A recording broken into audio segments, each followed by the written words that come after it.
been here for the last 2 weeks attending this COP, where, well, I think many of us are very frustrated with the outcomes. But what we want to stress is the relationship between climate change, its consequences, and human rights. This is people who are suffering from climate change are seeing their human rights violated. And this is what we are listening from our faith communities, our churches in many parts of the world. If we take the Pacific, Western Africa, Central America, the Caribbean, they are already affected by climate change. They are affected in their rights to food, right to a clean environment, right to water.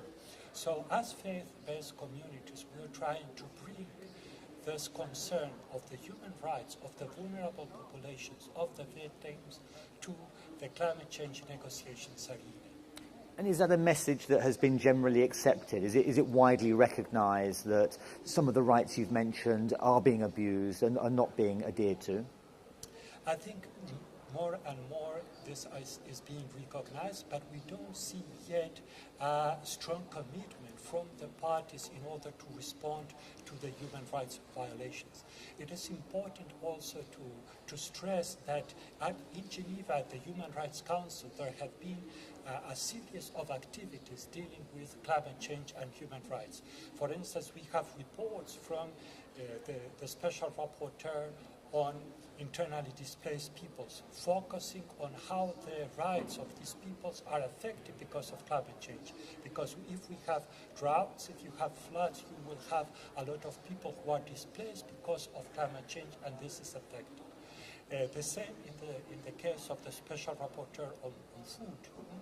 Because of food security, of better said, of food insecurity, people are affected in their rights. If we talk about rights to water, and this is why, as the Geneva Interfaith Forum on Climate Change, Environment and Human Rights, we are calling for the establishment of a special rapporteur on climate change and human rights. There is already an independent expert who was appointed this year on environment and human rights, but we think it is important to address this issue directly.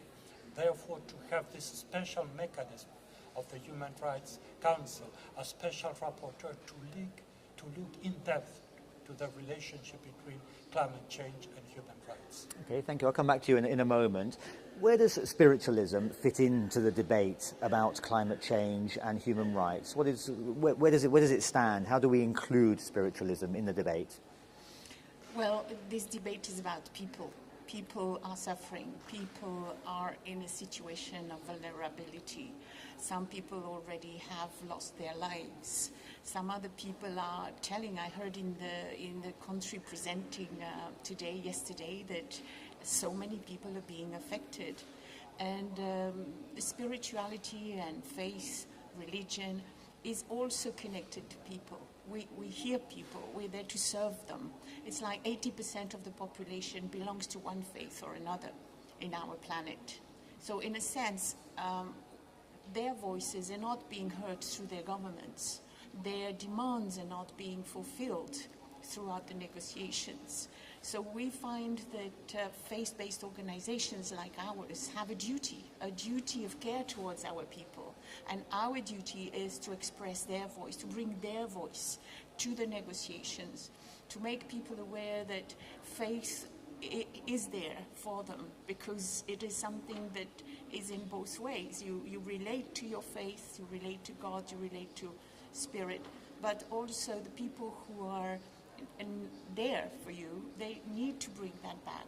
So the churches, the mosques, the temples are all hearing the voice of the people who are deprived of being able to survive in a dignified way according to their human rights.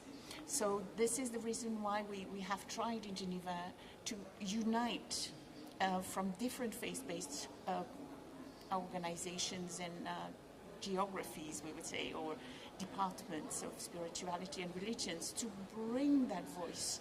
And looking into the aspect of human rights and asking for a special rapporteur means that there is a chance that these people are studied, listened to, and that their voices are not just forgotten. I mean, it does seem to, from what you're telling me, there does seem to be unanimity across the various faiths, the various religions, in a situation where there are often differences, there are often disagreements. You do seem to be speaking very much with one voice on this issue.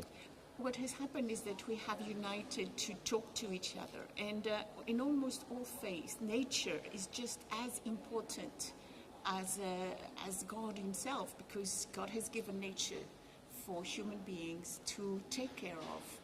And it is the way we can express ourselves. Our bodies are made of that, if our spirit are not. So, in a sense, in this, almost all faiths agree about the sacrality of nature. And it is in that agreement that we find also that ethics is at the heart of the debate. Because you see, if people had ethics and morals and equity in their mind and in the way they operate, they wouldn't forget.